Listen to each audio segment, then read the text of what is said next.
Merci. Merci parce que tu as fait en sorte qu'on ait ta parole entre nos mains. Merci parce que cette parole, tu l'éclaires par ton Saint-Esprit. Alors Seigneur, nous voulons nous placer devant toi ce matin. Ouvre nos yeux pour que nous voyions tes merveilles. Ouvre nos oreilles pour que nous entendions ce que tu as à nous dire. Ouvre nos cœurs pour que ta parole ne fasse pas qu'entrer et sortir d'une oreille à l'autre, mais qu'elle reste dans nos cœurs, qu'elle porte du fruit dans notre cœur, qu'elle transforme nos cœurs et que nous puissions la mettre en pratique. Merci Seigneur parce que c'est ta volonté et nous savons que tu veux le faire, tu vas le faire pour nous. Merci Seigneur encore pour ta parole. Amen.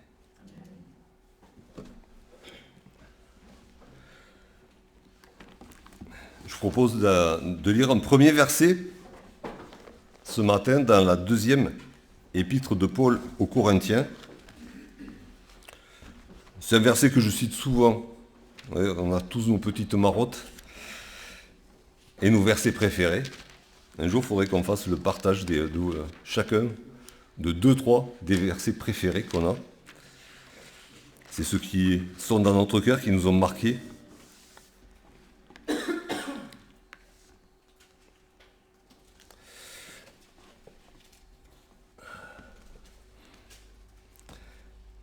Et c'est juste dommage parce que je n'ai pas la même version que celle que j'ai lue à la maison, mais c'est pas grave.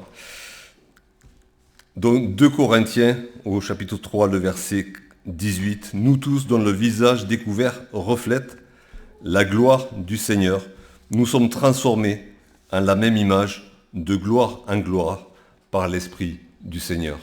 Dans d'autres traductions, il est question de contempler la gloire du Seigneur. On reflète la gloire du Seigneur parce qu'on la contemple. Et du coup, ce verset, il nous dit que quand on est dans la contemplation, quand on est dans l'admiration de la personne de Jésus, quand on est dans l'adoration de Jésus, de sa personne et de ce qu'il a fait dans le passé pour nous, de ce qu'il fait aujourd'hui dans nos vies et de ce qu'il a promis qu'il fera, et il le fera parce qu'il tient ses promesses. Alors oui, on chante des louanges, oui, on le loue, mais la Bible nous révèle qu'il se passe autre chose. Quand on est dans cet état de contemplation du Seigneur, il se passe que l'Esprit du Seigneur nous transforme pour qu'on ressemble de plus en plus à Jésus-Christ. Il nous transforme de gloire en gloire à l'image de Jésus. C'est ça la volonté de Dieu, d'être transformé pour qu'on ressemble de plus en plus à notre Seigneur. Et ça se passe dans ces moments où, seuls ou tous ensemble, et vous savez que j'apprécie ces moments tous ensemble où on se place à genoux devant le Seigneur, où on le contemple, on est de quelque sorte imbibé par l'Esprit de Dieu, on est imbibé de la personne de Jésus-Christ. Et petit à petit, à force d'être imbibé de la personne de Jésus, on est transformé pour lui ressembler de plus en plus. Alors là, ça c'est le plan de Dieu qu'on retrouve tout au long de la Bible, de toute manière. Mais si on garde juste ce verset qui nous parle de comment Dieu nous transforme, on a l'impression que c'est quand même un petit peu passif. Et certains ont choisi cette voie-là de la contemplation à temps plein. Et en attendant que, d'être transformés à l'image de Jésus-Christ. Et bon, il y a eu des dérives, tout ça, enfin, on ne va pas rentrer dans les délires mystiques et autres. Mais du coup, ça a l'air un petit peu passif. Et heureusement, à côté de ce verset-là, qui nous dit que de toute manière, c'est Dieu qui va le faire, parce que nous, on est incapable de le faire, il y a toute une foule de versets qui nous disent que, oui, le plan de Dieu, c'est que nous soyons transformés à l'image de Jésus-Christ, et que de toute manière, à la fin de la fin, Dieu parachèvera cette œuvre, et on sera à l'image de Jésus-Christ pour l'éternité. Mais en attendant, Dieu veut qu'on participe à ce travail-là. On n'est pas juste dans l'attente que ça se fasse. Hein. On se met dans une extase béate devant Dieu, puis on dit vas-y, transforme-moi. Non, c'est pas ça, c'est pas le plan de Dieu. Dieu veut, oui, qu'on contemple Jésus-Christ, mais il veut aussi qu'on participe, qu'on soit actif dans ce processus de transformation. Alors j'ai pris un des nombreux passages qui vont dans ce sens, et je vous propose de lire dans l'épître de Paul aux Philippiens, au chapitre 3, à partir du verset 4.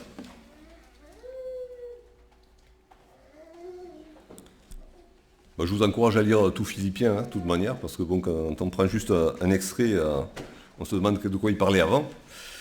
Donc, Philippiens, au chapitre 3, le verset 4, à partir du verset 4. C'est Paul qui parle. « Moi aussi, cependant, j'aurai sujet de mettre ma confiance en la chair. Si quelqu'un croit pouvoir se confier en la chair, je le puis bien davantage. Moi, circoncis le 8e jour, de la race d'Israël, de la tribu de Benjamin, hébreu, né d'hébreu, quant à la loi, pharisien, quant aux zèles, persécuteur de l'Église, irréprochable à l'égard de la justice de la loi. Mais ces choses qui étaient pour moi des gains, je les ai regardées comme une perte à cause de Christ. Et même, je regarde toutes choses comme une perte à cause de l'excellence de la connaissance de Jésus-Christ, mon Seigneur, pour lequel j'ai renoncé à tout. Je les regarde comme de la boue, afin de gagner Christ et d'être trouvé en lui, non avec ma justice, celle qui vient de la loi, mais avec celle qui s'obtient par la foi en Christ, la justice qui vient de Dieu par la foi. Ainsi, je connaîtrai Christ et la puissance de sa résurrection et la communion de ses souffrances en devenant conforme à lui dans sa mort pour parvenir, si je puis, à la résurrection d'entre les morts. Ce n'est pas que j'ai déjà remporté le prix ou que j'ai déjà atteint la perfection, mais je cours pour tâcher de le saisir, puisque moi aussi j'ai été saisi par Christ. Frères, je ne pense pas l'avoir saisi, mais je fais une chose, oubliant ce qui est en arrière et me portant vers ce qui est en avant, je cours vers le but pour remporter le prix de la vocation céleste de Dieu en Jésus-Christ. Alors, on va le voir, ce passage nous parle de la même chose que le premier verset. Il nous parle du fait que Dieu va nous transformer à l'image de Jésus-Christ. Mais là, c'est déjà beaucoup plus dynamique. Hein. Il n'y a que des verbes d'action. On court, on saisit et on court encore. Et c'est vraiment dans la même lignée. Ça se voit peut-être pas au premier coup d'œil, mais il y a cette partie-là au verset 10, où il est dit « en devenant conforme à lui ».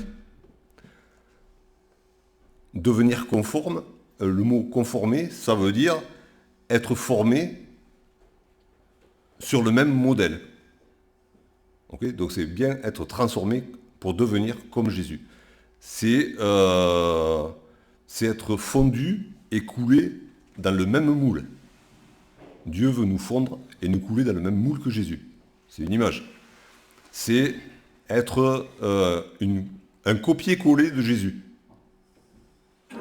C'est en enlevant tout le côté négatif du copier-coller, hein, mais être vraiment comme Jésus. Autrefois, quand j'étais jeune, hein, qu'on faisait un dossier administratif et qu'on avait besoin de photocopies à mettre dans le dossier, il fallait les authentifier, on allait les faire à la mairie, et à la mairie, on nous mettait le tampon certifié conforme. Hein. Bon, maintenant, c'est une déclaration sur l'honneur, c'est comme les attestations du Covid, hein, on se couvre soi-même, hein, on est certifié nous-mêmes, crac. Alors que là, non, il fallait aller à la mairie, certifié conforme. Et ce que Dieu veut, c'est qu'on soit certifié conforme, comme Jésus. Et oui, ça peut passer par ces moments de contemplation, où on s'imbibe de la personne de Jésus. Et le texte y fait un petit peu référence quand il parle au verset 8, il dit « À cause de l'excellence de la connaissance de Jésus-Christ », le mot qui est là, il y a plusieurs mots qui sont traduits du grec en français par connaissance, et celui-là, il veut dire connaître dans les détails. Et c'est bien ce qui se passe quand on est devant un tableau, par exemple, et qu'on contemple un tableau, on examine tous les détails. Et c'est bien ça. Paul reprend ce qu'il a dit aux Corinthiens. Oui, je veux connaître Jésus et être conforme à lui en connaissant tous les détails de mon modèle. Mais plus loin, quand il dit au verset 10, je connaîtrai Christ, c'est un autre degré de connaissance. Là, c'est de la connaissance intime. C'est la connaissance qu'on ne peut pas apprendre dans les livres. C'est la connaissance de quelqu'un qu'on apprend en vivant avec lui. En vivant avec lui pendant longtemps, très longtemps, parce que pour connaître quelqu'un, il faut beaucoup de temps. Et c'est cette connaissance-là, une connaissance intime, que souvent la Bible rapporte au mariage. C'est de cette connaissance-là qu'il est question. Connaître Jésus de manière intime. Vivre avec lui au point de savoir ce qu'il va dire. Même s'il n'est pas là, on sait ce qu'il aurait dit. On sait ce qu'il aurait fait. C'est de cette manière-là que Paul veut connaître Jésus-Christ. Et dans cette même phrase, ainsi je connaîtrai Christ et la puissance de sa résurrection. Je ne sais pas si ça vous dit quelque chose, connaître la puissance de la résurrection. De tous les miracles que Jésus a fait, il y a des choses qu'on peut des fois trouver des explications et faire des choses à peu près pareilles, quoique, mais ressusciter un mort, quand on est mort, on est mort. Hein. Et vraiment, connaître la puissance de la résurrection, c'est quelque chose qui dépasse complètement ce qu'on peut imaginer. Alors, qu'est-ce qu'il veut dire, Paul, par connaître la puissance de la résurrection? Pour ne pas tout fouiller tout le texte, mais connaître la puissance de la résurrection. Est-ce qu'il voudrait dire, par exemple, que ça serait bien, pour lui, hein, comme pour nous, qu'on prenne la machine à remonter le temps et qu'on se trouve devant le tombeau, à la fin de la nuit, hein, pas juste à l'aube, hein, mais qu'on arrive juste encore à temps, devant le tombeau de Jésus-Christ, le matin de Pâques, et puis qu'on voyait les anges descendre, la terre qui tremble, le tombeau qui s'ouvre et Jésus qui sort. Bon, ça serait... on aimerait, hein, on aurait aimé être témoin de ces choses-là. Mais non, c'est pas ça, hein, c'est surtout pas ça. De manière, on ne peut pas le faire, donc c'est pas ça. En fait, si vous êtes des enfants de Dieu, si vous avez reconnu vos péchés, si vous avez reconnu Jésus-Christ comme votre sauveur personnel, si vous avez reçu le pardon des péchés, alors la puissance de la résurrection, vous l'avez déjà connue au moins une fois.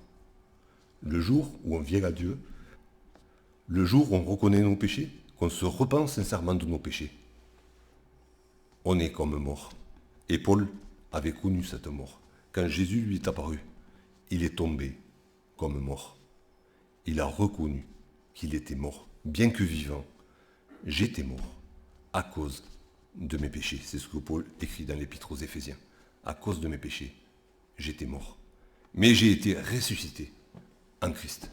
Et c'est quelque chose qu'on ne peut pas oublier. Cet événement-là, il a marqué notre vie. Il y avait une vie avant, une vie après. Avant, j'étais mort. Maintenant, je suis vivant. Avant, j'étais quelqu'un. Maintenant, je suis quelqu'un d'autre. Je suis une nouvelle création par Jésus-Christ. J'ai connu la puissance de la résurrection. Est-ce que c'est de ça qu'il parle? Ben non, il ne parle pas de ça, puisqu'il veut connaître. Et il a déjà connu, donc c'est pas ça. Mais c'est bon de se souvenir quand même qu'on l'a déjà connu. Et puis à la fin du verset 11, il parle de la résurrection d'entre les morts. Ben, ça c'est à venir. Hein, ça viendra.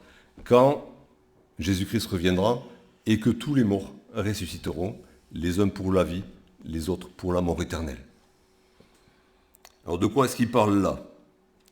Connaître la puissance de la résurrection, en devenant conforme à lui dans sa mort et en connaissant la communion de ses souffrances. Désolé, j'ai pris dans le désordre, mais je relis le verset dans l'ordre. Ainsi je connaîtrai Christ et la puissance de sa résurrection et la communion de ses souffrances en devenant conforme à lui dans sa mort. Il parle au présent. En devenant, c'est du présent. Donc ça doit se passer au présent. Et dans le texte grec, c'est relativement rare qu'il y ait le temps présent. Il y a d'autres temps qui parlent au présent, mais c'est du présent qui va durer. Là, c'est du présent de tous les instants. Et qu'est-ce que ça veut dire? Qu'est-ce que ça veut dire?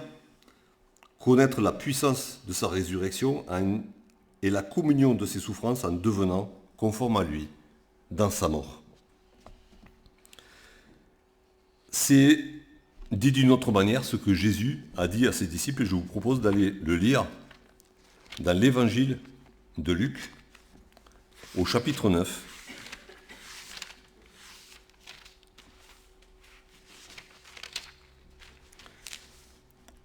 Le verset 23. Luc 9, le verset 23.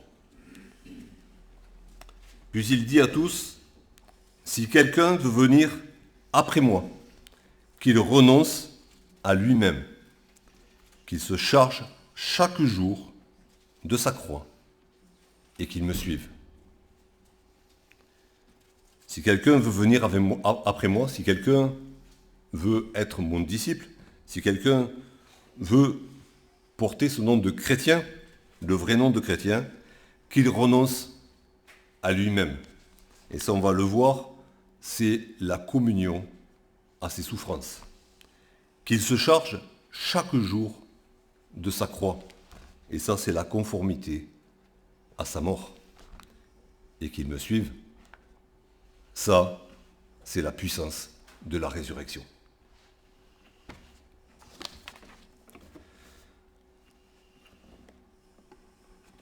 Quand on était gamin, il y avait une blague qui circulait, enfin une devinette en forme de blague, et qui, c'était ça, en gros, c'était qu'est-ce qu'il faut pour tuer quelqu'un? Alors chacun y avait de son truc, bon, il faut un poignard, il faut un fusil, il faut du poison, enfin, la liste peut être longue, et puis en fait non, c'est pas ça. Pour tuer quelqu'un, il faut qu'il soit vivant. Ça a l'air bête, mais c'est la condition nécessaire. Pour connaître la puissance de la résurrection, qu'est-ce qu'il faut? Il faut être mort. Si on n'est pas mort, on ne peut pas connaître la puissance de la résurrection. La résurrection, elle est pour les morts. Les vivants, ils n'ont pas besoin d'être ressuscités. Et du coup, cette puissance de la résurrection, comme je l'ai dit, on l'a connue le jour où on est venu au Seigneur. On a reconnu qu'on était mort et il nous a ressuscités. Il nous a donné sa vie. Mais là, Paul parle au présent. Il parle au présent et il dit, c'est maintenant que je dois connaître la puissance de la résurrection. Du coup, c'est maintenant que je dois connaître la mort. Et Jésus l'a dit, c'est chaque jour. Celui qui veut me suivre va se charger chaque jour de sa croix. Chaque jour, autant de jours qu'il vivra, il va mourir pour connaître la puissance de la résurrection. Alors mourir, c'est dans la parole, bon, des fois c'est littéral, mourir c'est mourir, mais mourir c'est aussi une image qui est donnée de ce qui doit se passer dans notre cœur. Et il y a différentes manières de mourir, et l'enfant de Dieu doit mourir de toutes ces manières-là. Donc on va voir ces différentes manières de mourir. D'abord dans l'épître de Paul aux Romains, Juste quelques versets, je vous encourage à lire l'épître en entier, sinon les chapitres 6 et 7 et 8, hein, où ça nous parle vraiment de ce que c'est que le sens de cette mort. Romains au chapitre 6, à partir du verset 1er. Que dirons-nous donc? Demeurerons-nous dans le péché, afin que la grâce abonde? Loin de là. Nous qui sommes morts au péché, comment vivrions-nous encore dans le péché? Ignorez-vous que nous tous qui avons été baptisés en Jésus-Christ, c'est en sa mort que nous avons été baptisés. Nous avons donc été ensevelis avec lui par le baptême en sa mort, afin que comme Christ est ressuscité des morts par la gloire du Père, de même nous aussi, nous marchions en nouveauté de vie. Paul dit, avant, vous viviez pour le péché. Le jour où vous êtes venus à Jésus-Christ,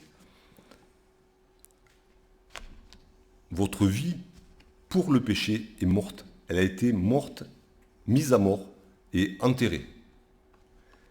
Mais comme Jésus-Christ est ressuscité, vous êtes ressuscité pour une vie nouvelle, pour la gloire de Dieu, c'est-à-dire pour pratiquer le bien. Maintenant, vous pouvez le faire par la grâce de Dieu. Pour illustrer un peu ça, c'est un peu l'image de la chenille et du papillon. La chenille, dans sa vie de chenille, elle mange des feuilles des arbres.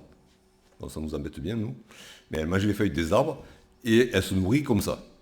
Ok, après, elle fait son cocon, et dans le cocon, elle se transforme en papillon. Et le papillon qui sort pour se nourrir, il ne mange pas les feuilles des arbres. Il boit le nectar des fleurs. Rien à voir. C'est ce que Paul nous dit là. Autrefois, vous étiez une chenille qui se nourrissait de péché. Par la mort que vous avez vécue en Jésus-Christ et la résurrection, vous avez été transformé en papillon. Et maintenant, vous vous nourrissez du nectar de Jésus-Christ. Rien à voir. Vous êtes une nouvelle création. Donc, première mort, nous sommes morts pour le péché. Une deuxième mort, on n'a pas fini de mourir ce matin. Hein. Dans l'épître de Paul aux Galates, mais on ne peut pas abréger les souffrances. Hein. Désolé, on doit mourir de toutes ces manières-là pour connaître la puissance de la résurrection. La deuxième mort dont il est question au chapitre 6 et au verset 14. Pour ce qui me concerne, dit Paul, loin de moi la pensée de me glorifier ou de me vanter d'autre chose que de la croix de notre Seigneur Jésus-Christ, par qui le monde est crucifié pour moi, comme je le suis pour le monde. Alors là, il ne s'agit pas du péché, il s'agit du monde dans lequel on vit. Et par rapport à ce monde-là, Paul dit, je suis mort à cause de la croix de Jésus, et à cause de la même croix de Jésus, le monde est mort pour moi. J'ai essayé de trouver une image de ce que ça peut être. Le monde est divisé en deux. Il y a le monde sans Dieu et le monde avec Dieu. Entre les deux, il y a un mur infranchissable. La Bible nous dit c'est le mur de nos péchés qui nous empêche de communiquer avec Dieu. Et dans ce mur de péché, Dieu a ouvert une porte. Par Jésus-Christ, par la croix de Jésus-Christ, il y a une porte qui est là, en forme de croix. Et quand on reconnaît nos péchés, quand on veut sortir du monde sans Dieu pour aller dans le monde avec Dieu, on passe par cette porte-là, cette porte de la croix. Ok, ça c'était la première fois, quand on est venu au Seigneur. Ok. Alors, le souci, les circonstances sont telles que Jésus n'a pas demandé au Père de nous faire sortir du monde. Il a dit au Père, garde-les dans le monde. Laisse-les dans le monde, mais garde-les. Et du coup, chaque matin, quand on se réveille, on est toujours dans ce monde sans Dieu. Et dans ce monde sans Dieu, je dois agir, je dois parler, je dois réfléchir, je dois faire des choix en étant un enfant de Dieu. Un peu exilé, hein, loin du monde avec Dieu, mais Dieu est avec moi quand même. Et à chaque fois que je dois parler, que je dois agir, que je dois réfléchir, que je dois faire des choix, je dois repasser par cette porte-là. Et du coup, quand je m'engage dans cette porte, les gens autour de moi, qu'est-ce qu'ils voient? Ils me voient sur la croix. Et donc, je suis crucifié pour le monde. Les gens me voient comme crucifié avec Jésus-Christ. Je fais mes choix selon Jésus-Christ, donc je suis associé à la croix de Jésus. Et une fois que j'ai passé la porte, que je me retourne, je vois de l'autre côté le monde qui est là, mais je le vois à travers la croix. Et du coup, le monde est crucifié pour moi. C'est un petit peu ce que Paul veut dire là. Donc ça fait déjà 2 morts. Je suis mort au péché, je suis mort au monde, et donc le monde, ça représente tout ce que le monde autour de nous peut nous offrir, tous les bénéfices qu'on peut avoir, la bonne réputation, la réussite, les voisins qui nous apprécient, tout ce qu'on veut. Tout ce qu'il y a de bon, hein, et qu'on apprécie dans le monde, c'est couvert par cette chose-là. Tout ça, pour moi, c'est crucifié. Et c'est ce que Paul dit, hein, et tous ces avantages qu'il pouvait avoir, dans le passage qu'on a eu, tous les avantages, tout ce qui pouvait être un avantage pour lui, ben, il a renoncé à tout ça, en choisissant de passer par la croix de Jésus. Il y a une 3e mort. Au chapitre 5 de Galates, on ne va pas très loin, Galates chapitre 5, le verset 24. Ceux qui sont à Christ ont crucifié la chair avec ses passions et ses désirs. C'est pas une option non plus, hein. Il parle de quelque chose qui s'est déjà fait, mais qu'on doit renouveler aussi chaque jour, puisqu'il nous parle au présent d'être conforme à la mort de Jésus. Ceux qui sont à Jésus-Christ ont crucifié la chair avec ses passions et ses désirs. La chair, dans la Bible, c'est notre nature, ce qu'on est naturellement, avec nos passions, avec ce qu'on aime faire, avec ce qu'on aime dire, nos objectifs, nos projets, ce qui nous fait plaisir. Tout ça, Paul dit, c'est mort. Quand on vient à Jésus-Christ, on le considère comme mort. Et c'est ce que Jésus-Christ lui-même a fait. Lui, il est mort de toutes ces morts, il est mort au péché, il a renoncé au péché, même quand il était tenté et qu'il était très affaibli, il est mort au péché. Il est mort au monde, il a toujours vécu, il a toujours été rejeté par le monde parce que lui n'acceptait pas le péché dans le monde et l'hypocrisie du monde et tout ce qui est tordu dans le monde. Et il a même renoncé à tout ce qui lui était dû en tant que Dieu. Il est descendu, il est venu comme un petit enfant, on l'a chanté encore ce matin. Il a renoncé à tout, il s'est abaissé jusqu'à devenir à rien du tout, condamné comme un malfaiteur, mis à mort sur la croix. Et on est appelé, nous aussi, à crucifier notre chair, à renoncer à ce qui peut nous motiver. C'est pas qu'on va être dans la vie sans motivation, mais c'est pas ça qui nous fait vivre. C'est pas nos désirs qui vont nous faire marcher. C'est ce que Jésus a dit, non pas ma volonté, mais la tienne, en parlant au Père. C'est ça, faire mourir la chair avec ses passions et ses désirs, entre autres.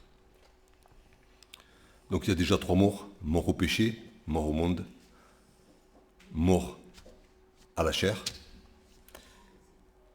Et puis il y a une 4e mort, excusez-moi, que Jésus aussi a vécu, puisqu'on est en train de chercher comment être conforme à ses souffrances et à sa mort.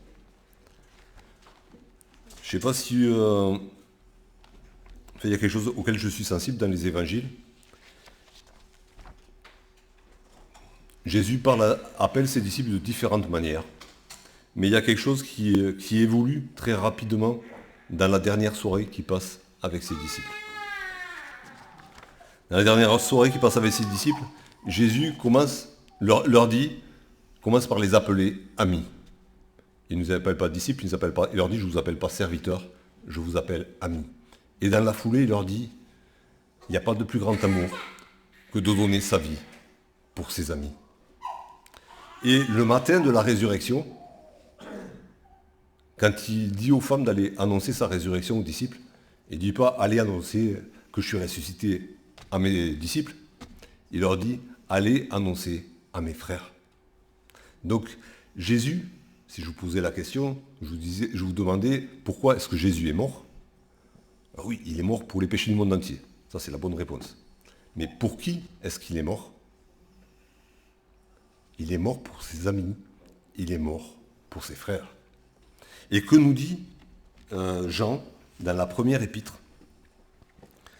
Dans la première épître au chapitre 3 et à partir du verset 16. 1 Jean 3, verset 16 et les suivants. Nous avons connu l'amour en ce qu'il a donné sa vie pour nous.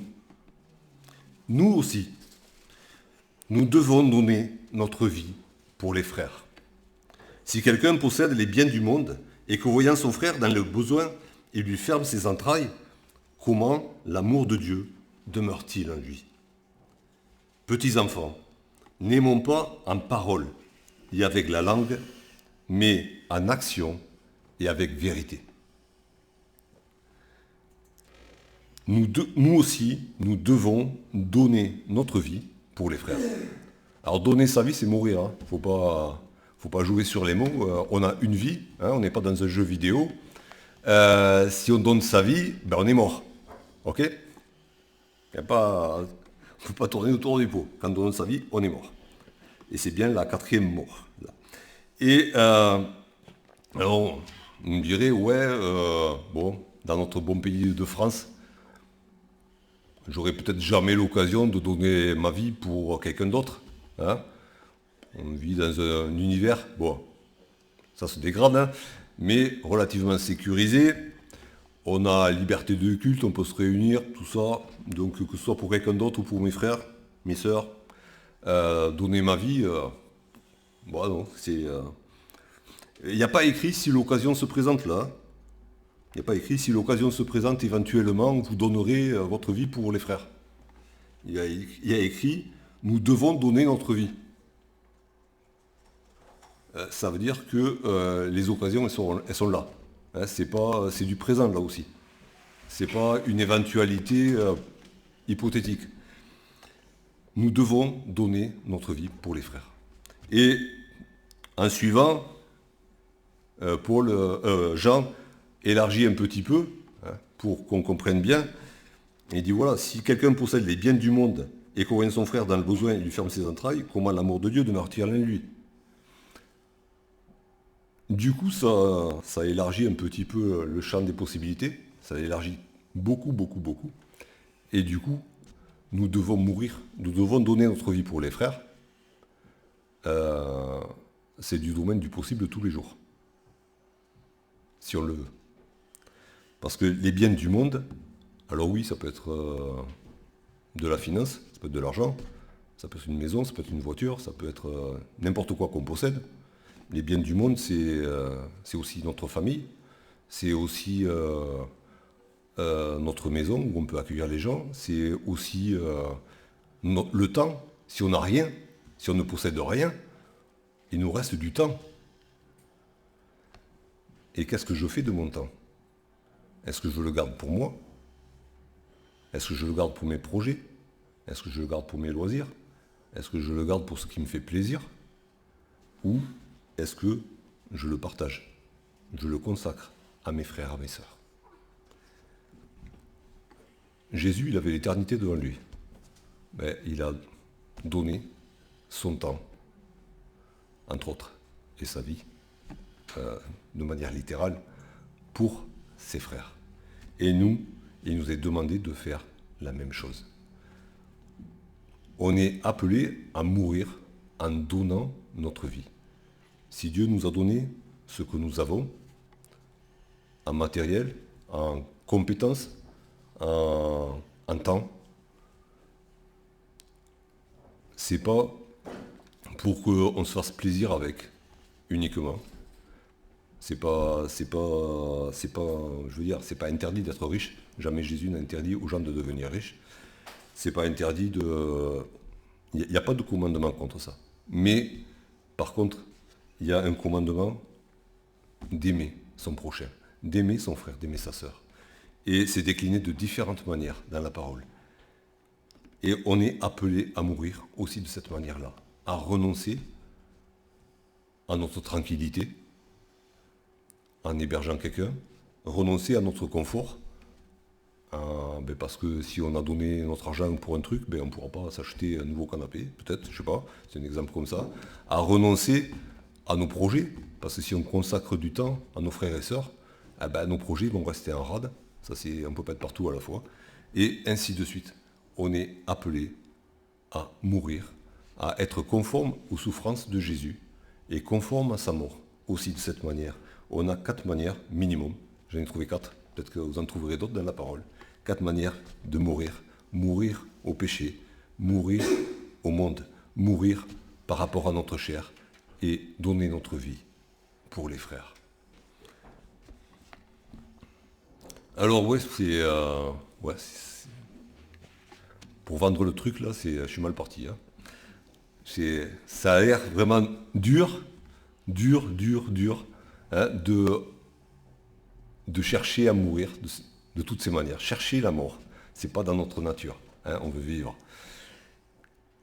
C'est parler de renoncement, d'abandon, de tout laisser tomber. Comme Paul l'a fait, ça a l'air dur. Mais que nous dit Paul? Ça dépend de la manière dont on voit les choses. C'est juste ça. Paul fait la balance entre ce qu'il a abandonné et ce qu'il a obtenu. C'est une balance bénéfice-risque comme on en fait toujours quand on fait un choix. Mais toujours, et pour qu'on fasse le bon choix, il faut accorder la bonne valeur à chaque chose. Et qu'est-ce qu'il met sur la balance, Paul? Alors, il a tous ces avantages qu'il avait. Tous ces avantages en tant que juif d'une classe supérieure, avec une reconnaissance des autorités, enfin tout ça, il était au taquet. Socialement, il avait réussi. Tout ça, il a abandonné. Pourquoi? Parce qu'il a considéré ces choses-là comme une perte. Alors, notre frère Louis II, quand il a traduit la Bible, il avait une certaine correction, il n'a pas voulu être trop trash dans le truc. Mais le mot perte, il y a une notion de violence. C'est quelque chose de violent. C'est un dommage violent. Toutes ces choses qui étaient considérées, que tout le monde considère comme un avantage, dit Paul, je me suis rendu compte que c'était quelque chose qui, comme d'autres l'ont traduit, c'était nuisible pour moi. Et même nuisible, c'est gentil. Hein, nuisible, on sait ce que c'est, hein, c'est les insectes qui nous bouffent le potager. Voilà, ça nous fait du mal. Ça peut être une maladie qui nous attaque, ça fait du mal. Et là, il y a une notion de violence, c'est pratiquement une amputation. Ces choses-là, ça m'amputait de ma relation avec Jésus-Christ. C'est violent. Ces choses-là, je les considère comme de la boue. Et alors là, il est encore plus soft, notre frère second, parce que d'autres ont traduit par des ordures. Ça parle davantage. Hein, les ordures, non seulement c'est pas joli à voir, mais en plus ça sent. Hein. Et puis si on touche, c'est poisseux, voilà, vous voyez. Mais le mot qui est là, le vrai mot, en fait, c'est les excréments. Hein, il aurait pu traduire avec un mot de 5 lettres, ça aurait été plus parlant. Mais bon, voilà, ça passait pas trop dans le texte, ça faisait pas joli, mais c'est ça, ce sont des excréments. Il considère toutes ces choses, tous les avantages qu'il avait, ça réussit dans la société, comme du fumier. C'est bon à être jeté. C'est des ordures, on les met à la poubelle.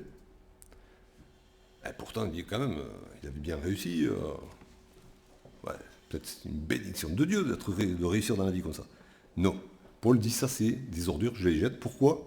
Parce qu'en face, sur l'autre plateau, il y a gagner Christ. Tout ça pour gagner Christ. Je les considère comme des ordures et je les jette pour gagner Christ. Et gagner Christ, ça ne veut pas dire acheter Christ. Hein. Le mot qui est là, c'est un petit peu, ça nous parle d'un jeune homme qui est amoureux d'une jeune fille et qui veut que cette jeune fille partage ses sentiments et qui veut vivre dans l'intimité de cette jeune fille. C'est ça qu'il a mis sur la balance. D'un côté, les ordures, et de l'autre côté, vivre dans l'intimité de Jésus-Christ. Et là, il s'est dit, il n'y a pas photo. Il n'y a pas photo, je jette tout le reste. Parce que tout le reste m'empêche de vivre dans l'intimité de Jésus-Christ. Et c'est ce qu'il y a de meilleur, et c'est ce que je veux. Alors, c'est pour ça que pour Paul, ça ne veut pas dire que ça a été facile tous les jours. Parce que tous les jours, il a été confronté à plein de difficultés à cause de ces choix-là. Mais le choix, pour lui, une fois qu'il a bien posé les choses, et le choix pour nous, si on pose bien les choses, il est facile. On a tout à perdre d'un côté, on a tout à gagner de l'autre. Alors on jette les ordures et on s'attache uniquement à Christ. Même si, c'est normal, c'est un chemin de souffrance, un chemin de mort, mais un chemin où on va connaître la puissance de la résurrection. Et c'est pour ça que dans Galates 2, au verset 20, Paul peut dire « J'ai été crucifié avec Christ. Et si je vis, ce n'est plus moi qui vis, c'est Christ qui vit en moi. Si je vis maintenant dans la chair, je vis dans la foi au Fils de Dieu qui m'a aimé et qui s'est livré lui-même pour moi. » Que le Seigneur nous aide à faire le bon choix, à bien voir la valeur des choses. Tout ce que nous donne le monde, tout ce qui fait nos envies, nos passions, le péché qui est là, que nous sachions tout jeter, que nous sachions donner notre vie pour les frères. Alors nous connaîtrons la puissance de la résurrection et l'intimité avec Jésus-Christ. Oui, merci Seigneur. Merci d'avoir renoncé à tout pour nous. Et aide-nous Seigneur à renoncer à tout pour pouvoir vivre chaque jour plus près de toi et chaque jour être transformé à ton image. Seigneur, c'est notre désir. Fais-le s'il te plaît. Amen.